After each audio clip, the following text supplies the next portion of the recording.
자, 오늘은 제가 한 한인 친구를 만났는데, 한인 사회에서 있었던 일 하나를 좀 여러분들과 얘기를 해드려 볼게요.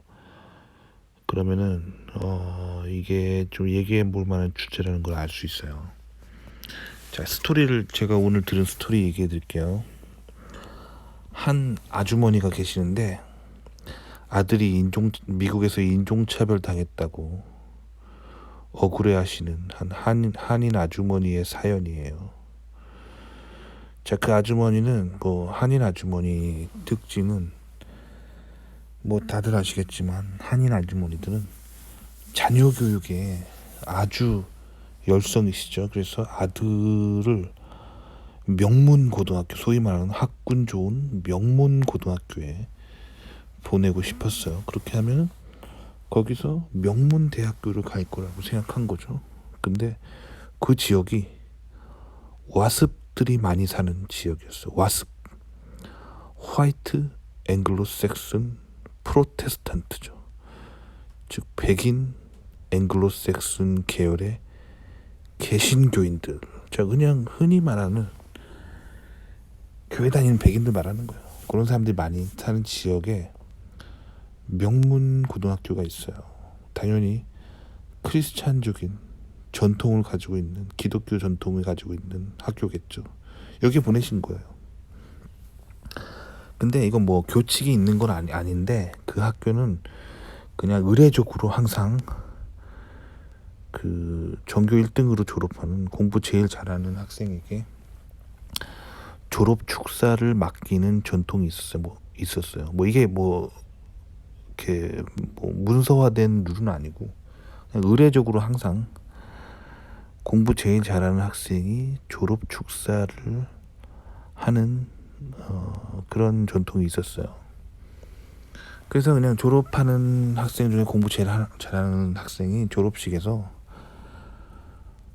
친구들에게 내가 졸업하면서 이 학교에서 배웠던 것들, 그거를 쭉 이렇게 축사를 하고 졸업을 하는 거죠. 근데 이 한인 아주머니는 왜 억울했냐면, 자기 아들이 이 고등학교에서 전교 1등으로 졸업했는데 올해는 축사할 기회를 자기 아들에게 주지 않고 다른 백인이 한 거예요. 그래서 너무 화가 나고 아들이 인종차별 당했다고 느끼셨던 거예요. 근데 저도 미국에서 이런 기독교 전통이 깊은 지역에 있는 이 사람들의 심리를 저는 좀 알고 있는데, 기독교인이 아니셔서 요 마인드셋을 잘 모르셨던 거예요. 그러니까 그 고등학교에서 일어났던 일은 이런 거죠. 기독교 전통 방식으로 졸업하는 학생이 그 친구들 앞에서 하나님의 은혜로 내가 이렇게 졸업하게 됐고, 이 학교 다니면서 하나님의 은혜를 많이 경험했다 하면서 기도하면서 끝내는 그런 기독교식 아름다운 모습을 연출하고 싶었던 거예요. 근데 요걸 이해했으면은 이제 좋았을 텐데, 안타깝게 저 한인 아주머니가 교회를 안 다니셨어요. 요 코드를 못 읽었기 때문에 졸업 축사에서 배제를 당한 겁니다. 그러니까 인종차별이 아니에요. 인종차별이라기보다는 종교적 전통을 지키고 싶었던 기독교인들에게 그런 종교적으로 조금 소외를 당한 거지, 인종차별은 아니에요. 그러니까 왜 제가 이 얘기를 하냐면, 비슷한 일이 제가 다녔던 고등학교에서도 있었습니다. 그러니까 저는 한국에서 28살까지 살았었거든요. 한국에서 초등학교, 중학교, 고등학교, 대학교 학부까지 나오고 한국에서 직장 생활을 한 2년 정도 하다가 미국 유학 오면서 그 뒤로 미국에 쭉 눌러앉고 살게 된 케이스죠. 근데 제가 한국에서 나왔던 고등학교를 좀 얘기해 보자면,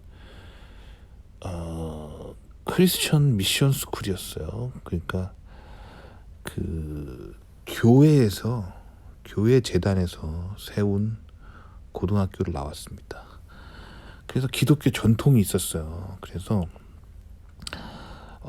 채플이란 걸 했었거든요. 채플이 뭐냐면 이제 기독교 학교에서 정규 수업 외에 예배를 드리는 거예요. 그래서 제가 나왔던 고등학교 같은 경우는 주중에 하루 정도 수업 시간 1시간이 뭐 국어나 국영수가 하는 시간 1시간 대신에 채플 시간이 있었어요. 채플 시간에 예배당에 가서 교회에서 예배 드리는 것처럼 그 1시간이 일주일에 1시간은 예배 드리는 시간이었어요. 이 채플이 기독교 전통이 있는 학교에는 다 있습니다. 근데 학교가 기독교 단체에서 세운 미션 스쿨이었지만 교회 안 다니는 사람도 받아줍니다. 뭐 종교 가지고 입학할 때 차별이 없어요. 그냥 들어오고 싶으면 들어올 수 있습니다. 그래서 하지만 대부분 기독교인들의 자녀들이 많았죠. 왜냐면 보통 기독교인들 자녀들이 그 기독교 고등학교에 많이 갑니다. 그 부모들이 그 종교적인 전통을 지키고 종교적인 그런 생활을 잘 할 수 있도록 기독교 재단의 학교에 보내는 거예요. 자기 자녀들을. 근데 어떤 부모들은 이런 부모들도 있어요. 기독교인들 고등학교 애들이 기독교 전통으로 교육을 받기 때문에 딱히 막 나쁜 짓을 많이 안 하거든요. 그래서 저도 제 고등학교 때 생활 보면은 막 이렇게 술 마시고 담배 피는 애들이 별로 없었어요. 다른 일반 고등학교 같은 경우는 10대들만 해도 이제 소위 말하는 발랑 까져서 술 마시고 담배 피는 애들이 나타나는데 이제 크리스천 스쿨이다 보니까 아무래도 다들 기독교 가정에서 기독교적인 교육을 많이 어렸을 때부터 받고 자라서 술 마시고 담배 피는 거에 대해서 좀 부정적으로 생각하는 애들이 많았어요.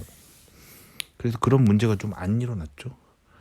그래서 이런 점들을 되게 좋게 생각해서 기독교인 아닌 가정에서도 저 학교 보내면 약간 애가 모범생이 될 수 있겠구나 라는 마인드로 한국 전통 종교를 믿으시는 분들 중에 자녀를 이제 제가 나온 고등학교에 보낸 케이스가 꽤 있었어요. 그래서 제가 고등학교 다닐 때도 기독교인 아닌 그 아이들도 많이 입학을 했었어요. 근데 문제가 뭐냐면 일주일에 하루 정도 체프를 한다고 했잖아요. 그러니까 제가 다녔던 학교는 수요일 날 오전에 이제 체프 시간이 있었어요. 근데 체프는 그 수업 시간 1시간을 빼고 그 시간에 그 교회 안에 교회라기보다 고등학교 안에 예배당이 있었거든요.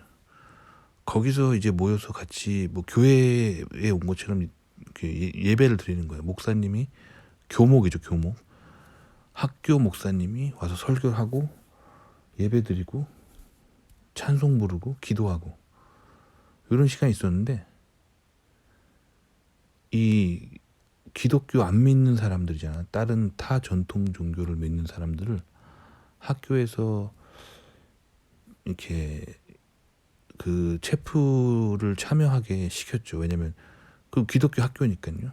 근데 이제 종교적인 갈등이 좀 있었어요. 다른 종교를 믿는 분들이 이 체프를 거부하는 거예요. 그래서 체플에 안 들어오고 교실에 혼자 앉아 있고 나는 기독교인 아니다 하면서 안 들어오는 사람들이 있었어요. 그리고 학교에서 무슨 뭐 신앙 수련회 같은 것도 하거든요. 기독교 학교니까 뭐 여름에 뭐 방학 때 뭐 일주일씩 뭐 이렇게 교회 신앙 수련회처럼 이렇게 찬양하고 말씀 읽고 뭐 기도하고 뭐 그런 수련회를 하면은 이 기독교인 아니라고 참여 안 하는 애들이 있었어요. 이렇게 계속 이렇게 학교 행사에 참여 안 하니까 선생님들이 이제 그런 학생들한테는 이제 뭔가 신앙 관련해서 친구들 앞에서 이렇게 앞에 내세우는 데는 이제 안 하게 해주는 거죠. 그래서 이런 현상이 제가 나왔던 고등학교에도 있었어요. 그래서 신앙 관련해서 이제 좀 신앙심이 좀 있고 뭐 그런 학생들이 선생님한테 좀 이제 쟤는 좀 기도 좀 한다, 그렇게 좀 인정받은 사람들이 학교 행사나 그런 거 할 때 앞에 나서서 학생들 앞에서 뭐 이야기하고 뭐 그렇게 리드하는 역할을 맡았어요. 그래서 친구들 앞에서 친구들 기도 인도도 하고, 친구들 앞에서 친구들과 찬양 인도도 하고, 뭐 그렇게 운영됐었거든요. 그러다 보니까 아무래도 교회를 안 다니는 학생들은 그런 거에서 좀 선생님들이 적극적으로 앞에 내세우질 않았거든요. 그거랑 비슷한 거예요.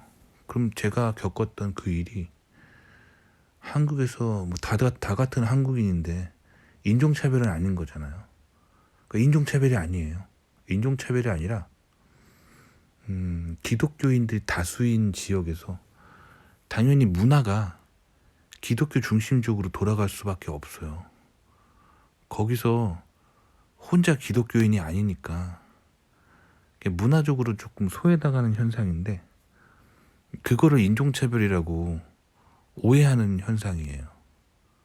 그러니까 요 아주머니 같은 경우는 아들이 인종차별 당한 게 아니에요.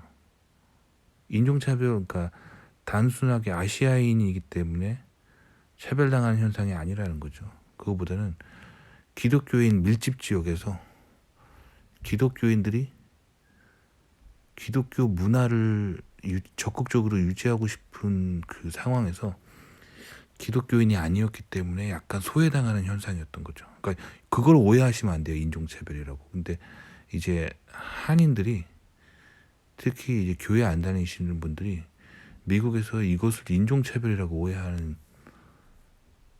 케이스인 거예요. 근데 그게 아닌 거죠. 뭐 예를 들면 거꾸로 얘기해 보면 뭐 한국에 뭐 아직도 뭐 한국에 그런 교육단체들이 있잖아요. 뭐 한복 입고 그 조선 시대에 유교를 좀 이렇게 제사를 지내고 그러면서 전통 문화를 이렇게 강조하는 그런 학습을 하는 교육기관들이 있잖아요. 뭐 특목고 중에서도 그런 데가 있고, 그리고 대학교 중에서도 4년제 대학교 중에서도 그런 데가 있죠.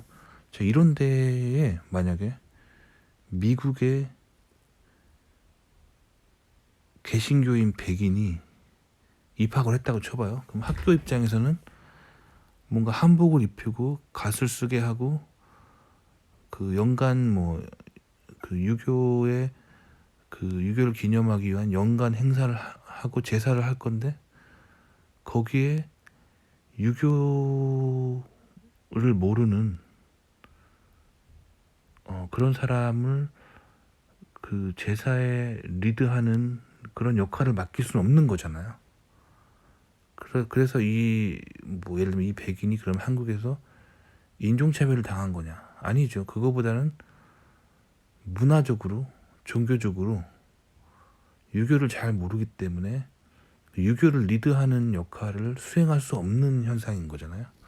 그러니까 사실 주류인 종교의 그 주류 종교 문화가 뭔가 그 행동을 하는 거에 그 코드에 참여하지 못하는 뭐 그런 현상인 거잖아요. 그러니까 그거예요. 그러니까 종교적인 현상이랑 인종차별을 헷갈리시면 안 되는 거야. 근데 지금 이 현상은 이제 종교적으로 조금 주류가 아니어서 겪는 소외감인 거죠. 그래서 이제 기독교 전통이 있는 곳에서는 뭐 졸업식이라든가 아니면 뭐 어떤 특정 행사가 있을 때 이제 좀 소위 말하는 기도 좀 한다는 사람들이 학생 대표로 이제 강단에 올라서서 기도하고 그 뭐랄까 학교의 기독교적인 문화와 전통을 리드하는 그런 행사들이 많아요. 저도 고등학교를 그런 크리스천 미션 스쿨을 나와서 잘 알고 있고, 또 미국에서도 계속 교회를 다니고 있어서 그런 문화 코드를 알고 있는 거죠. 그러니까 미국에서는 기독교인으로 산다는 게 이 미국의 다수의 종교를 가지고 있는 사람들과 문화 코드를 공유할 수 있는 그런 위치에 서게 돼요. 그래서 미국에서 개신교인으로 산다는 거는 굉장히 어드밴티지가 많아요. 그게 뭐 단순하게 같은 종교를 가지고 있어서 뭐 그런다기보다는 그 사람들의 정신 세계를 이해할 수가 있는 거죠. 왜 졸업생 대표가 왜 기도하는 거를 굉장히 중요하게 생각하는지, 그런 개신교적인 전통에 대해서 조금 개신교 아니신 분들은 이해를 잘 못하기 때문에 미국에서 좀 어떤 코드를 잘 못 읽는 그런 것들이 있어요. 그래서 심지어 미국은 조금 보수적인 뉴스 있잖아요. 보수적인 뉴스들을 보면은 TV 프로그램에서 뉴스 앵커가 뭐 어떤 뭐 예를 들면 어디 뭐 동부 지역이나 뭐 서부 지역 어디에 큰 홍수가 나서 막 이재민이 발생하고 막 그런 상황이면은 앵커가 그 상황을 보도한 다음에 마지막에 뭐라 그러냐면 우리 모두 저 지역을 위해 기도해야겠습니다. 이렇게 하는 뉴스 프로그램도 아직 2023년에 아직도 있어요. 그러니까 이 개신교가 미국의 어떤 전통적인 그 사상과 문화를 이해하는데 굉장히 중요한 거죠. 그리고 이런 미국의 전통이나 문화를 좀 이렇게 거부하려고 하는 게 이제 좌파죠, 좌파. 그래서 이제 좌파 진보 뉴스들은 그런 얘기 안 합니다. 뭐 어디 홍수 나고 뭐 어디 이렇게 막 났다고 해서 어디 기도하자 그런 얘기 절대 안 하고요. 그러니까 좌파 진보 계열의 뉴스는 반기독교적인 시선으로 보는 거잖아요. 근데 이제 좀 보수적인 그런 미디어들은 2023년 아직도 뉴스 보도할 때 이제 어디에 뭐 이렇게 홍수 나고 어디 뭐 지진 나고 뭐 그런 일이 일어났다 그러면 우리 모두 저 지역을 위해 기도해야겠습니다. 이런 얘기를 합니다. 그러니까 이제 기독교와 진짜 미국의 그 사람들의 마인드셋은 뗄래야 뗄 수 없는 거죠. 근데 이제 기독교 아니신 분들은 미국에서 이 문화 코드에 동참 못하게 되는 거니까 가끔 이렇게 큰 오해를 겪을 때가 있어요. 그래서 이게 막 인종차별 당한 거다라고 이렇게 오해하시는 경우가 있는데 인종차별이 아니에요.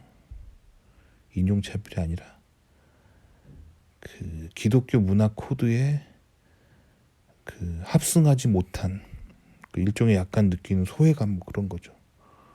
오늘 그래서 요 얘기를 꼭 해드리고 싶었습니다. 도움이 되셨길 바랍니다.